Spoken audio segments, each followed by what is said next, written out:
You can save thousands of pounds a month by purchasing your vehicle through a limited company. That's often a misconception we hear all the time from our clients. Now, it sounds great in theory that you have a running business that has plenty of cash at bank, so why not purchase your vehicle and use your company money rather than your own personal money after taxes? Now, the issue is, in reality, when we look at purchasing a car through a company, we often forget the implications it can have on our personal taxes as well. So today I wanted to go through an example of how it might actually look like if you were to purchase a vehicle through your limited company.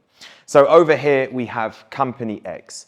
Company X decides to buy a G-Class, let's say. I've picked a very fancy car here for numbers' sake. Now, the vehicle is owned by the company. It's on the asset register of Company X. This does give some benefit to the company. For example, if you had lease payments, you may be able to deduct these lease payments in full against your corporation tax bill, which could save you on a 2.5 grand payment, 600 plus of corporation tax. Now, what we often forget here, and a lot of people forget to mention when they're talking about purchasing the vehicle, is how is that going to affect your personal taxes? Now, there's something known as a benefit in kind. This means when your company purchases a vehicle and you use this personally, so this could be going on trips anywhere which aren't for work purposes, then you have to allocate this as a benefit on your personal tax return. Now, a benefit in kind is calculated by looking at the value of a vehicle and its CO2 emissions. Now, whether you have 1% of personal use or 90% of personal use, it doesn't matter. As soon as you've used that car for a personal journey, you are going to have a benefit in kind charge. Now, looking at this exact example here, a G-Class would cost you in the region of £160,000, right? Or you would have lease payments in the region of 2.5 grand.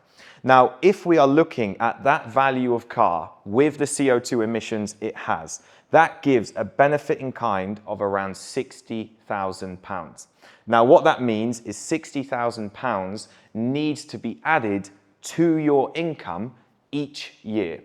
So it's pretty astronomical, right? If you are in the higher rate of tax, which means you are a 40% taxpayer, you are going to have around £24,000 a year of benefit charges, which is a £2,000 a month personal cost. Now, let's not forget, you're still paying £2,500 a month through the business, which means in total, you're paying £4,500 out for this vehicle. And you're only saving in corporation tax around 600 quid. So your total cost is upwards of £3,900.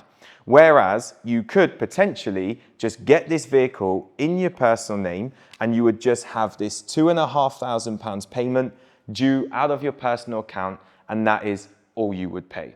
So actually, sometimes when you do the numbers and you actually look at purchasing a vehicle through a company or purchasing it through your personal name, you often find that it can be more expensive to own the car through the company, because as well as paying the lease payments through the business, you're also having to pay the benefit in kind charges.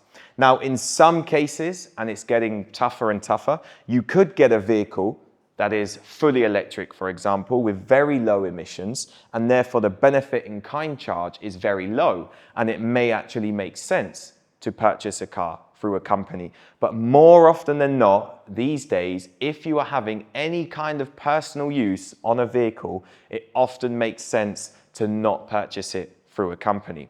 Now, a lot of questions we get as well is, well, how will HMRC know that I use the car personally? I can say it's 100% for business use. I mean, you can do that, but HMRC are getting stricter and stricter, and they really scrutinize the personal versus business use.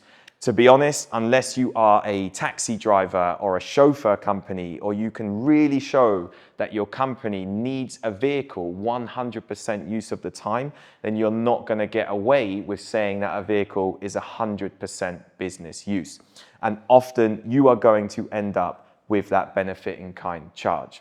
So it's well worth, before you purchase a vehicle, doing the calculations and actually understanding, okay, what is it going to cost me per month in total to own this car through the limited company? And that's when you hear the comment of, I've saved thousands of pounds purchasing a car through a limited company, can often be a massive misconception that's floating around social media and online.